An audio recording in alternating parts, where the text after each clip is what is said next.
everyone. Welcome back to another episode of Talking Tongue, the now weekly live show. Well, it's not really live, I guess. We're just a weekly show where I get to connect using the power of the internet with friends and family and just people I just want to talk to that I haven't talked to in so long because we're quarantining right now. We're in quar, but that's okay. You know what? Because the internet is perfect. We've never had any hiccups doing an episode of Talking Tongue before. Never, ever, especially this episode. And I'm so excited because usually we only have one guest to talk to, but and we talk about, pop culture and a movie of the week that the guest get us to watch. And this week we have guests, plural. So I've been using this random adjective generator, and this is what we have. We have the zealous, huge Mitchel Horne. Definitely. You're all those things. Hello, Mitchel. And of course, we have the curved and spectacular Sarah Bennett. My nickname in high school. Oh, boy. Totally, we have not tried to do this recording like 15 minutes ago and failed. But Sarah, our adjectives that we've been getting for you have not been great. I'm sorry. The spectacular is fantastic, but everything else has been a little bit of flop. Good. Kind of sounds like my drag name. Your drag name, yeah. Spectacular, curved, spectacular. I haven't seen you guys in so long, but the people at home don't even know who you are. So can you introduce yourselves? Tell us a little bit about yourself. How have you been getting through quarantine? That kind of thing. Yeah, sure. So I'm Mitchel.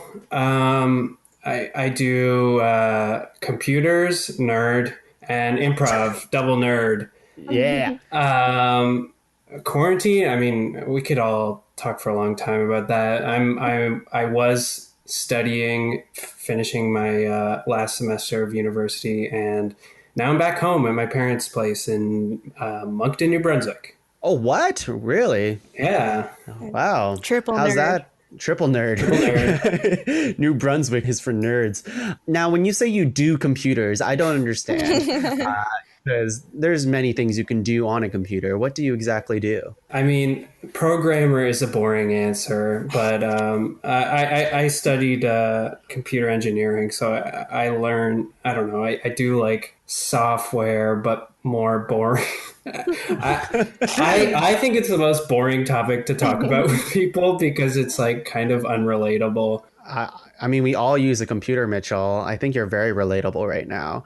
And to me, you're a very interesting person because that's why you're here today, baby. You're here to talk about computers. That's what the episode is today. We're going to talk just strictly about computers and engineering and software. Amazing. That's why our next guest here, Sarah, can you introduce yourself and tell us your favorite thing about a computer? Hey, my name is Sarah. I'm a history major, and I also do improv, and my favorite thing about computers is when you go on and you open that's my favorite thing. Wow. Big fan of computers. You're a big fan of computers. I don't know. Is it true you have the Windows logo and the Mac logo tattooed to your body? Yeah, they're just a couple of my favorites. I don't know. Double tramp stamp. Yeah. I hear ya. I'm a big fan of MySpace. Oh my god. Megaspace. Everyone's favorite website from the early 2000s. Megaspace.com. But yeah, I'm also... Well, fantastic. Yeah, I'm quarantining in my parents' house in Guelph, which is not too far away from where you are, Tongue, with my dad. And so most of our days are just spent watching Turner Classic Movies and Seinfeld. That doesn't sound so bad, actually. That sounds pretty good. It's phenomenal. And did you get him, without spoiling it, did you get him to watch the movie that we're about to discuss today? Yeah. Oh my God. I can't wait to hear those hot takes because that's going to be woof. Great. Well, it sounds like you both are doing well. I mean, you're both with your parents, so they're able to give you the cuddles and hugs that you need. And well, maybe not cuddles. That might be a bit much as adult people. But yeah, it sounds like you're both been keeping busy under quarantine, at least, watching TV and doing computers, as the kids say, I guess, these days. But how about we do some news? How does that sound? Sounds good. Sure. So every week with Talking Tongue, Tongue, will pull using the power of lazily putting together news stories that I found from a single website, IGN.com, and, just seeing what's interesting. And there's some news for the week that I'd like to go through. There's another Transformers movie coming out. Who would have thought? The seventh Transformers movie is set to release in 2020. I think it's 2021 or 22. Very soon. That's not a real year. How do you feel about that? That's not a real year. I want to see Shia LaBeouf coming back. Yeah. Me too. That's what I want him to be the Transformer. Yeah, exactly. He's put in the work of being, their pathetic human pal, and like now's his turn. Yeah. I mean, they replaced him, didn't they? Yeah. Yeah, I think Mark Wahlberg replaced him, but he's no Shia LaBeouf for Transformers anyways. I think they should do a Transformers Daddy's Home with Mark Wahlberg and Will Ferrell. And Optimus Prime makes a cameo somehow. And of course, I think that would be like some really good cinema. Wow, you must be a writer for Hollywood with those type of ideas. Computers, Hollywood. I got it all. So multi-talented here. Here's another thing I pulled as a talent thing. You know the Mountain from Game of Thrones, that guy?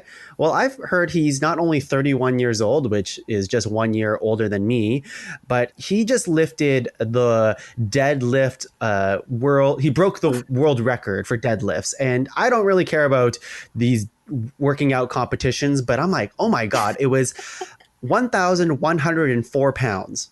Wow. How do you feel about that? That's too many. Yeah. I don't know. Give it to me in metric. 500 something kilograms? I don't know. Did he do it at home? No, I don't know. I think he was at some competition where he must have been 6 feet away from people. What competition? Because he's so tall. What competition? Yeah. Okay, you're asking weight. I don't know much about the deadlifting competition. I just saw that he lifted this much, and I'm like, Jesus Christ, I can lift maybe a tenth of that. Yeah. So give it to me in cups. Give it to me in centimeters. Give it to me in Fahrenheit. Taika Waititi, everyone's favorite new director. I mean, I love Taika, but he is directing a new Star Wars movie, co-written by Academy Award nominee Christy Wilson Cairns, who also co-wrote 1917. Oh. Yeah, that's something. What a duo. So forgive me for having selective knowledge of pop culture, but what has this person directed before? Taika? Yeah. Oh boy. Oh my God. Sarah, why do we invite him on this movies podcast? On it, quadruple nerd. Too much. Yeah. Sorry, I'm just a Shia LaBeouf fan, and that's about it. He directed What We Do in the Shadows, which is that vampire mockumentary. Hunt for the Wilder People. Jojo Rabbit? Which is Jojo Rabbit, which won an Academy Award last year. Thor Ragnarok. A few other things too, but those were what he was most popular for. I guess Jojo Rabbit was truly his oh my God, Taika kind of thing. Okay, yes. I'm re-aware. Yeah. Re-aware. Yeah, you better be. Oh my God. Hey, Mitchell, are you aware of the Tiger King? Oh, hell yeah. Okay, I'm really learning who you are right now. Not knowing Taika, but knowing the Tiger King, Joe Exotic. Well, it's been talked about for weeks now since the show came out that they're going to make a TV series. And finally, they casted Joe Exotic, who's going to be Nicolas Cage. What? Yup. He's in jail. So he's in jail. Nicolas Cage is not in jail, I don't think. No, yeah. The Tiger King is in jail. Yeah. They're not casting him. They can't have him. Oh. He's definitely in jail. I thought you said Joe Exotic was playing Nicholas. Oh my God. I'm such Oh my God. That would be better, I think, if Joe Exotic got to play Nicolas Cage from jail. I personally haven't seen this show. Can one of you do an impression of Joe Exotic as Nicolas Cage? Oh boy. I think Mitchell is a pro impressionist here. Okay, let's see. No, I don't got it. I don't got it. I can't even try. Bailed right on it. Give me a Nick Cage line, maybe. Why so serious? That's definitely no. Yeah. Oh, okay. I got it. Somebody stop me. These motherfucking snakes on this motherfucking plane. Classic Nicolas Cage. Just, yeah. Hey, let's find the treasure. yeah, that's good. Actually, that's a good segue for National Treasure. They're making a National Treasure. Not only are they making a National Treasure 3, they're also making a National Treasure TV show with young kids, apparently. So, but apparently the concept is exactly the same. So I'm like, wow, they're really just phoning it in. Is that like MasterChef Junior kind of thing? Yes, exactly. It's Nicolas Cage Jr. finding the treasure. It's like kids with too much confidence getting reinforcement. Like, this is what you're supposed to be doing. Yeah. You're supposed better to than be, other people. You're stealing tiny treasure. Yeah. Speaking of Disney Plus, Disney theme parks have lost $1 billion because of COVID-19. Now, it's been, a month and let's say like close to 2-ish months almost since the lockdown, and they've already lost $1 billion. Now, that's a lot of money, but I also read in the following sentence that Disney still posted an $18 billion in quarterly revenue. So, peanuts, Yeah. Like it's a lot of money, but it's just crazy to think that that's just so much money. If you ask me, I think old Walt is rolling over in his cryo chamber. Yeah, probably. Do you think they preserved his brain in like a casket of like Mickey Mouse's head? No. Yeah. Yeah. No, and yes. Definitely. Yeah, for sure. That'd be cute. To be cute, yes. Oh, I heard, okay, this is what I heard. I heard that there's how many Mickey mascots that roam around the park at a given time. I don't know, like let's say there's 5. I heard one of them is a robot controlled by Walt Disney's brain inside the hat. Oh my God. We are also a conspiracy theorist podcast over here now. One more movie thing, or actually like 2 more movie things. One more movie thing that I want to really bring out is Tom Cruise is shooting an action movie in space, in actual space. And NASA is like, you know what, Tom Cruise, you're not an astronaut, but you're famous enough. So we will let you shoot on the International Space Station. In space? Yeah. I'm like, what are your credentials besides being a good-looking short action movie star? I have exactly. My conspiracy about this one is, have you heard that astronauts or people who go to space, when they return, they have trouble because their joints have extended and they've gotten taller. Oh. So I think our boy Tommy has got an ulterior motive out there. He's trying to get taller. Right. Wow. He's going to come back with like really long arms, like at the end of Space Jam with Michael Jordan. All right. 2 more stories for you. Here is The Hobbit. Andy Serkis was giving a 12-hour live reading of the Hobbit book for charity, which I thought was really nice. Oh my God. And then that made me think that the Harry Potter, a bunch of Harry Potter casting crew, like, oh my God, I'm already forgetting his name. What's his name? Oh, who's Harry? Give me his name. I'm blanking out. Daniel Radcliffe. Thank you so much. Him and the main character of Fantastic Beasts. They're both like reading chapters from the book of Harry Potter to raise like money for charity and stuff like that. So I thought that's like nice. Like that's really sweet, but I don't know why they'd pick like The Hobbit out of all the movies, because it's got to be like the most boring like fantasy novel of like. Whoa. I'm sorry, is that a controversial hot take? You're talking to a couple of double nerds here. Well, you're talking to 2 hobbits right now. Well, like the progression of the plot is mainly them just traveling and then getting into trouble and traveling. Yes, but here's the thing: is The Hobbit is far shorter than Lord of the Rings, and like here's my hot take: is Lord of the Rings, like the book, for me personally, is pretty boring. Like I got through it. There's a lot of pages that what you're describing is long walks in the woods, and The Hobbit is like such a fraction of the pages of even the first book, and that's the entire story. So I'd rather read The Hobbit. Tongue, I agree 100%. That's exactly what I was going to say. Is the books, the movies are so good, but the Lord of the Rings books are long, and I'm saying that as someone who has read like the Silmarillion, like the history book that's like all the lore and stuff. It's just so dry, but I get it. That's why The Hobbit is just like a lighter, easier to digest version of the Lord of the Rings universe. Sorry, I haven't said anything. I'm trying to figure out how to log off of the podcast. I don't know. Well, Sarah, here's some news for you that you might enjoy. Is that I heard that they are making a Twilight prequel series written by Stephanie Meyer, and her hot move was like, you know what? People want to hear the entire book again, but from Edward's perspective. Wait, from his perspective, he's like the flattest, most neutral character. Well, maybe he's not. Oh my God. Book. Yeah, that's why we need one from his perspective.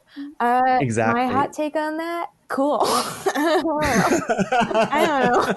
I mean, like, all I remember, I read Twilight when I was, I think, 12, but I remember the constant. There was one word that I've never seen more in any book, but the word chuckled. So it'd be like, he chuckled.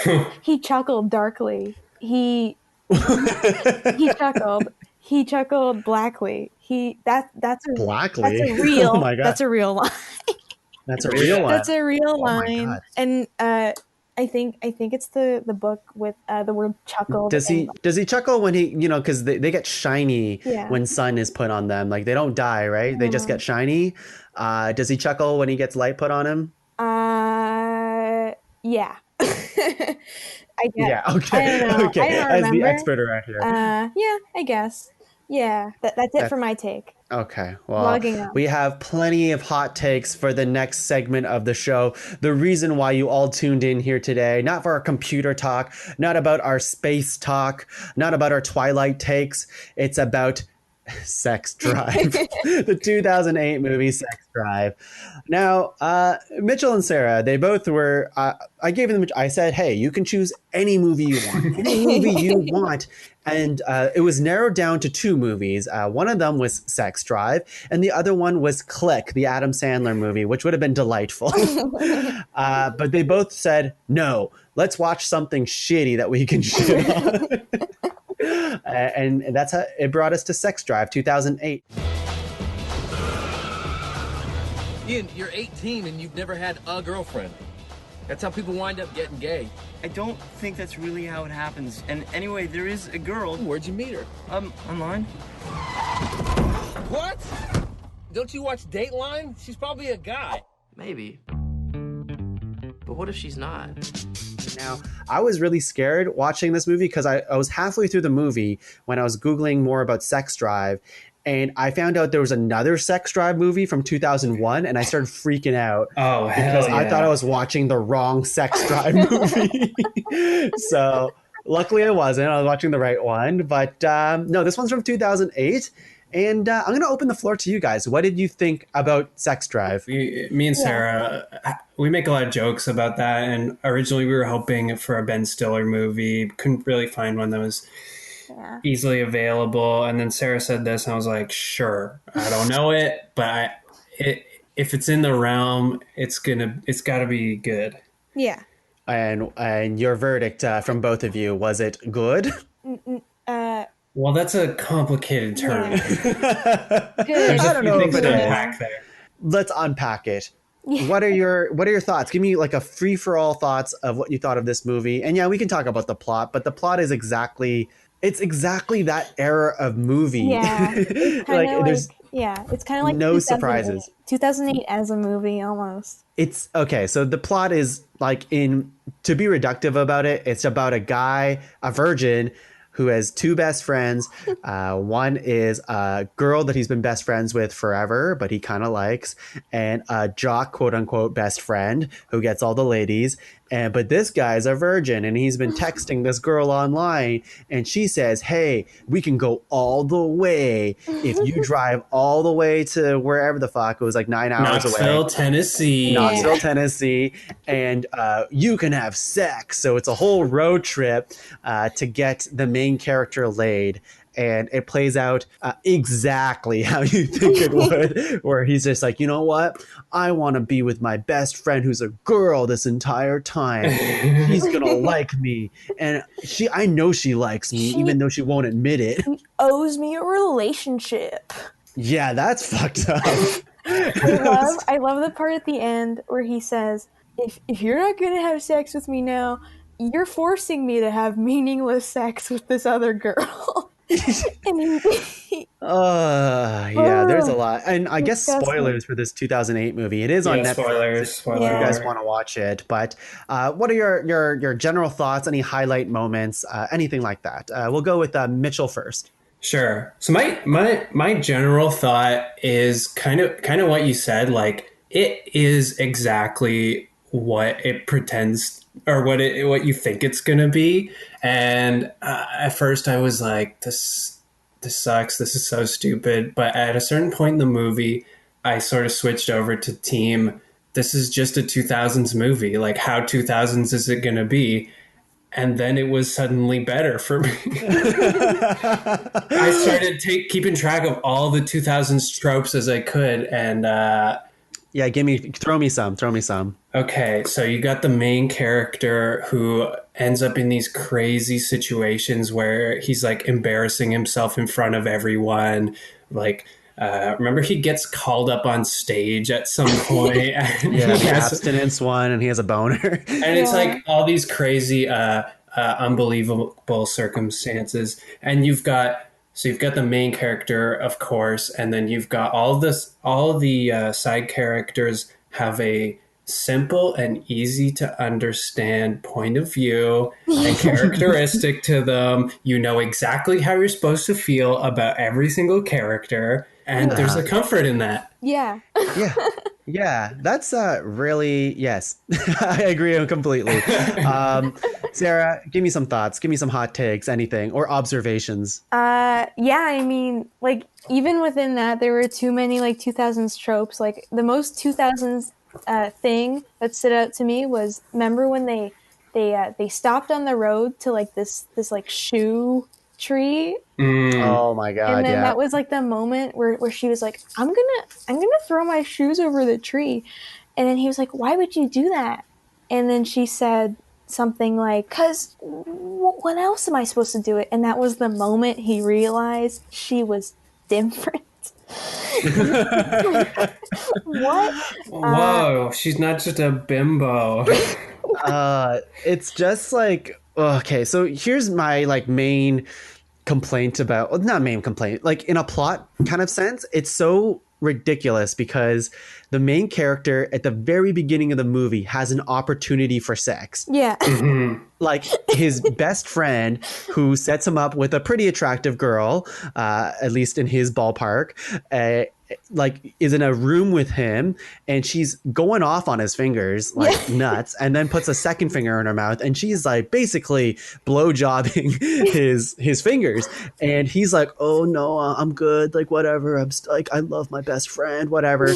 And then like the next scene or two later, he's like, you know what, I'm gonna drive 9 hours for sex. It's like, yo, you literally had the opportunity.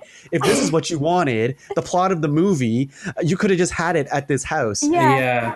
Because it's not. Yeah. Sorry, you go, Sarah. Oh, it's like they're sitting there, and she's like sucking on his fingers, and she's like, and then he's like, I just wish I could have sex with somebody. I just don't know. It's nuts. And then later you see him like celebrate wanting to have sex by like humping his like boxing bag and stuff, and I'm like, Jesus Christ. Although I will say the running gag of his stepmother-in-law or whatever, her like just Like- kind of like just- walking in just on embarrassing tolerating. shit. Yeah. Mhm. Yeah, like the condom on her head, which I don't know why she didn't take off in the first place when it landed on her head, or like she slipped on his like His jizz rag. his jizz. Well, Oh my God. she didn't want to be rude. She's still new to that house, and you know. Yeah. Let's find another standout moment. So a moment, I guess, like it's so early to like 2000s because it's so blatantly like homophobic, Oh my and God. like they use words that you're like, oh my God, like it's such a different world than like 2008 and 2020. Like so much time has passed, and what is acceptable to put in movies and like whatever anymore.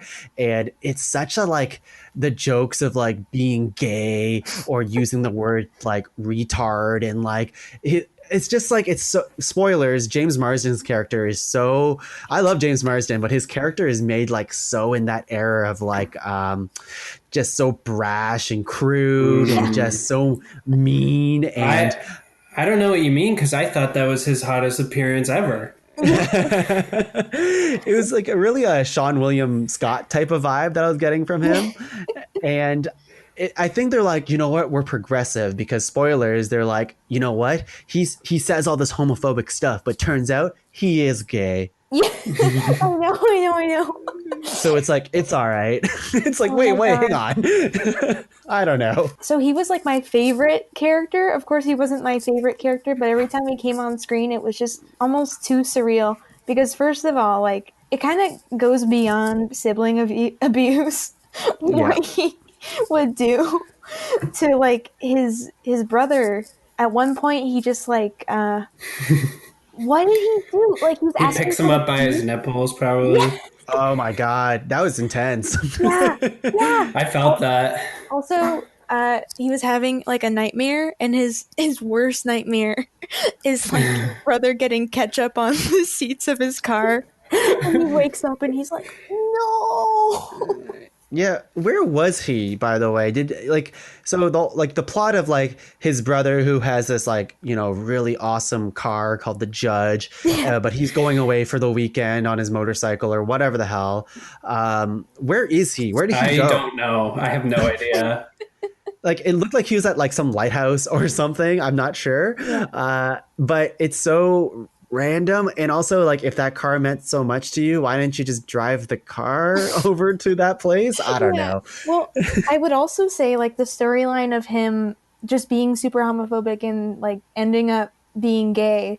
Like, I don't know, like when I go on Tinder, I'll see like girls who bullied me in high school. Oh my God. Yeah, and it's like, how did that happen? How did that happen? Same arc. Yeah, The same arc as James Marsden. It's like So technically, the movie's a parallel of my life. Right. Every single, like you saw Seth Green as an Amish person who was really good. I would say his character was pretty funny. Like I liked his like weird sarcasm bits. I thought they were like, it was just funny, I think. But yeah, can we talk about the best friend character for a second? Like I think his name's Clark Duke in real life. Lance, the charmer. Lance. So this, I felt like Clark Duke has appeared in many movies in this type of realm, you know, most notably for like Hot Tub Time Machine. I think he's appeared in The Office and stuff like that.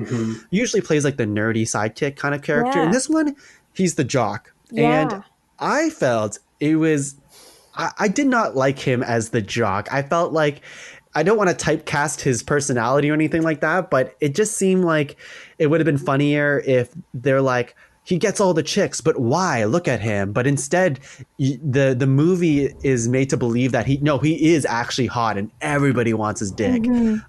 I don't understand. I love that part. I love how expand for me. I love how the jock is like this nerdy, chunky, like stereotypically weird character. I thought that was awesome because I've never seen that.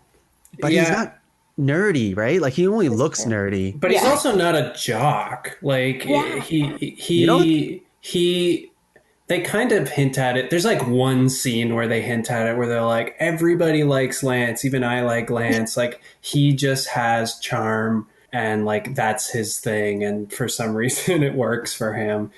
Yeah, well, yeah, everybody likes Lance, but but there's so many like better looking. I guess I will go against the trope of, like the stereotypical hot guy. But in this case, I think James Marsden's character probably would have been better being this character instead. You know what it reminded me of? Have you ever seen the movie Walk Hard? Yes. So in that movie, Jack Black plays Paul McCartney. So like, I would say this is similar, but it's almost better that they had Jack Black than somebody who actually looked like Paul McCartney. I don't know. I loved Clark Duke. Phenomenal. Yeah, I think I align with Sarah on that. In that, like, if his physical characteristics matched the personality, it would be less tolerable for me. Suck it, tongue. Right. Thank you. Because then I'd just be like, okay, he's just an annoying douche. I guess the thing that I wanted to like is an acknowledgement that he's like not that good looking on paper, but he just seems to like get with chicks. I think that's a funnier angle than like just this person that just happens to get chicks, because they never really they don't explain him. They don't explain it. They're just like, no, he is the hottest dude that everybody wants to get with. Like, and yes, it's just confusing in my mind. Yeah. I would have loved a scene where, oh my gosh, what's the name of the main guy again? Ian. I would have loved a scene where he just goes, I just don't get it. What? I don't understand. And then everyone... See, I think that would have been funny. That would have been phenomenal. Yeah. And then everyone's like, he's hot. And he goes, I don't Yes, know. so exactly. You can keep Clark Duke in the same character, just have people acknowledge that it's like, oh, he's not that hot. But anyways, they don't do that. Yeah, I would love, my ideal alteration is for one person to say like, I don't think he's that hot, and for everybody to gang up, like, gang up. Hell. Yes, Take it exactly. back. Yeah, I think I almost filled that character in to be that, like, because that's what I wanted to see. So it's like I filled it in my mind. But yeah, they don't address it ever. No, he's just good. And like his relationship, his arc, it's kind of like, it's exactly how you'd write it in this type of movie. But it's like, oh, he sleeps around with all these people, but he found this Amish girl who's gonna like change his life. But even still, it's like this Amish girl is exactly like the other girls that he's like kind of slept around with, except that she's a little bit nicer and she didn't want to sleep with him on the first date. I don't know. I don't get it. She stood up for herself. I want to see the like just a follow-up scene where he tries to live the Amish lifestyle for a week and then he's like, I can't do it. I can't do it. I can't do it, man. Turn the butter. Yeah, but there's a post-credit kind of like credit scene where you see a bunch of like pictures from their wedding and stuff, right? Like, and he's like, is there? Amish. I'd love to segue to post-credit scenes. So Fallout Boy. Oh yeah. Fallout Boy. Fuck, that was good. I feel like that just like put like everything into perspective for me. Completed the movie. I forgot Fallout Boy. Even though I just watched the movie yesterday, I forgot they were in the movie. But this would have been a big deal for them, right? Like 2000. And there's like pretty big cameos in this movie, surprisingly. Oh my God, you're looking around, you're like, oh my God, is it this person, that person? This person's from Anchorman, this person's Seth Green. Like, you're like, oh my God. Yeah. That guy from Anchorman, who, what a pointless character. What was he? He was like a hitchhiker? Yeah, he was a hitchhiker. What a pointless character. Oh, you mean like most of the characters in this movie? No, Tongue. Every single one of them means something. Right. Well, he's the only one who didn't come back in the final scene. That's true. All right, they had useless. They had a classic like improv Herald thing where they just had everybody in the parking lot. That's a 2000s movie. It's perfect.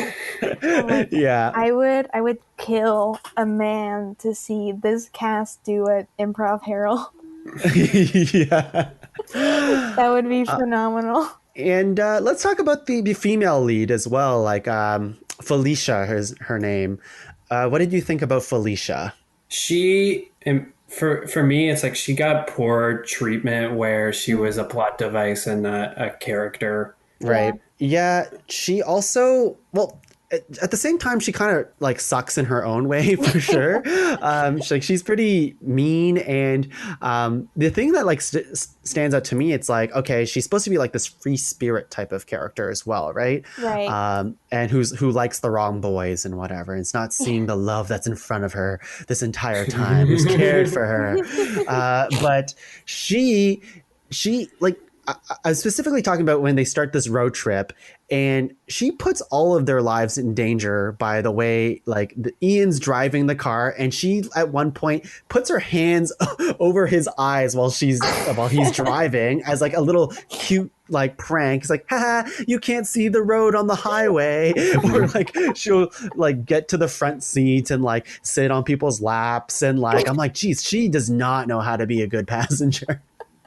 Yeah, that's true. She was like, there was that impression of like, she's not like the other girls, but, Yeah. but then they never stuck to that. She wears gloves. What? I've never seen a girl do that. Did you get? I got major Avril Lavigne vibes Right. from Yeah, like the way she definitely. was looking, right? Well, so when they first introduced her, she was like getting dressed up for the wedding, and it was a contrast seeing her with like big dark eyeliner compared to all these other like women in the malls who are like putting their hair in their mouths, Oh yeah. being super sexy. Oh my god, the representation of women in this movie is truly otherworldly. Oh my Truly, god, so bad. truly bizarre. Yeah, The yeah. idea of sexy woman is not even what. No, I. Go on, go on. It's not even what. It's not even like cliche. It's like they just kind of like are made a cartoon character. I don't know. I can't think of a good analogy for it. It's bad. Right. Bad. I was thinking about like they're at the circus for whatever reason, and for some reason they're in a rush to go see this girl, but they have time to stop by at the circus. I don't understand. But Ian does this like power move where he did scouts or something like that, where he's climbing that ladder. There's that circus game where he's climbing that like shaky ladder and he gets to the top. And for some reason, this other girl is like, oh my God, that's basically so hot. And she's the girl who tries to climb it. And she's like, can you give me some tips? And while she's climbing the ladder, you see her like bare ass and stuff like that. And that's the gag. That's the gag. It's like, oh, look, it's her ass. It's like, that's this movie in a nutshell. It's just like random sexual stuff, objectifying women, homophobic. And then like occasionally like a couple, like, I mean, of course it's a movie for its time. We can't blame it for that, but it's just like, oh my God, the things that were deemed funny back then are just like, wow. Well, or even like that scene where Lance hooks up with like the gas station girl, and Oh yeah. Oh yeah. Oh my God, you see someone's balls in this movie. oh Yeah. now Talk that about simple character motivations. Old man with his balls out.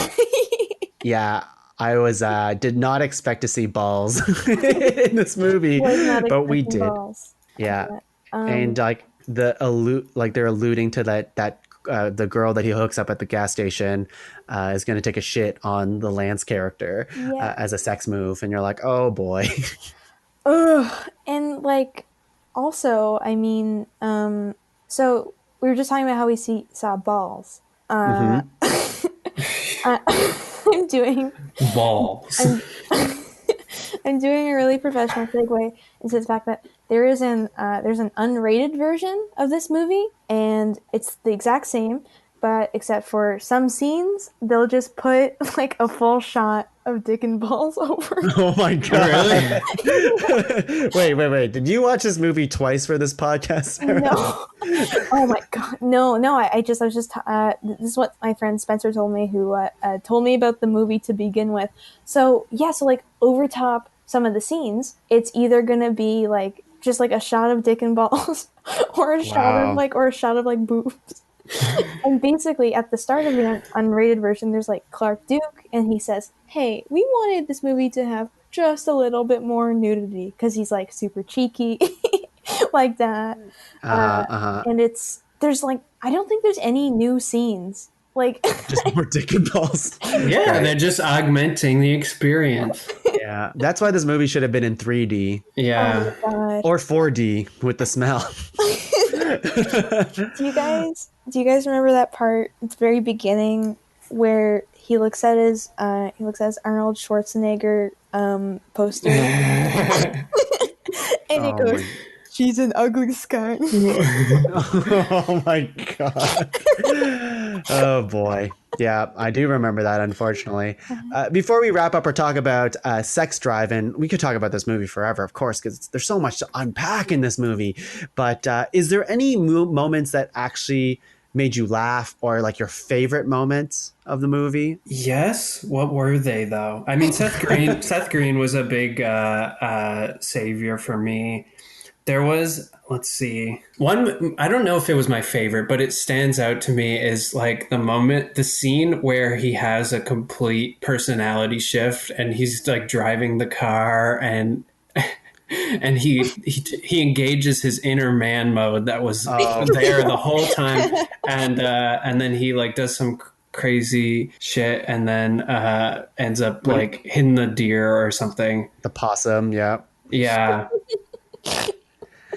Wait, so like and for some reason in that scene, like it's just like, oh wait, you just suddenly were able to see that green car again for a race, like on the highway. It was just super ironic. Oh yeah, and those two dudes as well. I forgot about those two. they were great. I actually love those characters. Just like, oh yeah, you want to have sex? Hey, what's your number? Hey, what's your number? But they can't close. They can't close, and when they could close, they got shy. So Yeah. that was their bit. Oh my gosh. Sarah, any favorite moments for you in the movie? Like, I can't think of anything that I really genuinely like. I think my favorite part was that hotel they were staying in, because it was like they stayed in this like this experience hotel, I think. Yeah. It was like a carnival hotel. It made no sense. So all the rooms were themed, and I gotta tell you, every time there was a scene in that hotel, I couldn't focus on the dialogue. I was just like looking at like the background. That was my favorite part, I think. Cool set design. So your favorite movie was the background stuff, or your favorite part? How much because like, I can't think of. They were sleeping in like a clam bed in the sea themed place, but then the brother shows up and they start fighting. They start fighting in the hotel room, but then just as he's about to like kill him, Ian says, well, I guess if I can't have sex with you, Yeah, he uses I'll be gay. And then technically the homophobia saved his life. Like, yeah, he used it against him. And he was like, well, I'm not gonna have my brother. I'm not gonna have my brother be gay. Oh my god. Yeah. Go get it. And then they kind of like become friends. Yeah, a little bit. And then there's a prank at the end where he like comes down with the firecracker while they're like having like sex, and you're like, man, James Marsden's character is really dangerous. Like, he's a liability. Like, he literally destroyed the garage door when he found that his car wasn't there. Oh, and I love that scene. That was good. I love watching him like freak out. Yeah. I think the epitome of what this movie is like his license plate where it just says no fat chicks. And you can already tell what this movie is. He's gonna put a roll of quarters up my ass. Oh yeah. That was a weird scene. I think my actual favorite part of the movie, which I was like, oh, that's kind of funny, was at the very end of the movie, the climax of the movie, where he comes in his donut costume, which I don't know where he got the donut costume. Yeah. Don't know where he would have got it. But anyways, he comes back in his donut costume, which is very iconic for this movie. And the cops are like trying to attack the donut costume. I thought that was a fun bit of like trying to taser the donut costume, trying to pepper spray the donut costume, trying to shoot off the arm of the donut costume. The pigs want the donut. Yeah, there you go. God. This movie's so layered. It's crazy. Yeah, this movie is anti-cop at its roots. Yeah. It's the world. Well, if you had to review this movie at a 5-star rating, what would you give it? Or any scale. It doesn't matter. It doesn't have to be 5 stars. You can invent your own rating system. I would say, like, as on a stars rating, it's like a 5.5 out of 10. On a dildo rating, it's like 5 out of 5 dildos for sure. Amazing. Yeah, great. I'd say it's like a 4.3 fat chicks license plates out of 10.8 fat chicks license plates. No fat chick license plates. Yeah, it was pretty crazy. It was almost like every genre you could think of in one. Yeah. I would rank it 69 out of 2008. All right, I don't know. That's it for our show. Wow, that breezed by. No technical hiccups whatsoever. It's crazy. I love the online podcast environment, but I couldn't have done the show without, of course, Mitchel Horne and Sarah Bennett. So thank you for being on the cast. Thanks for having us. That was really fun. That was super awesome. I hope to have you back someday. But before we let you go, do you have any plugs for the people at home, things that are going on in your lives, or you just want to share with the world? Mitchell and I are on an improv team that we do online improv shows. Yeah, Zoom improv. What Zoom could improv. be? That's the making box. And if anyone wants to help me with my essays about the Civil War, that would be also awesome. Wow. I don't know if anyone will, but thank you for plugging that.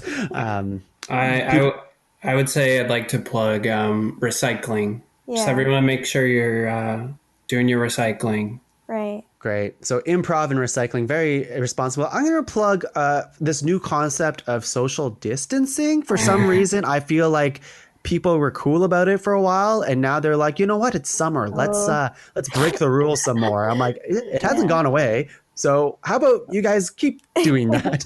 That would help everyone. I'd like to endorse no social distancing. No social distancing. Oh boy. Going directly against the grain. No, please stay home. Yes, we get very political on Talking Tongue.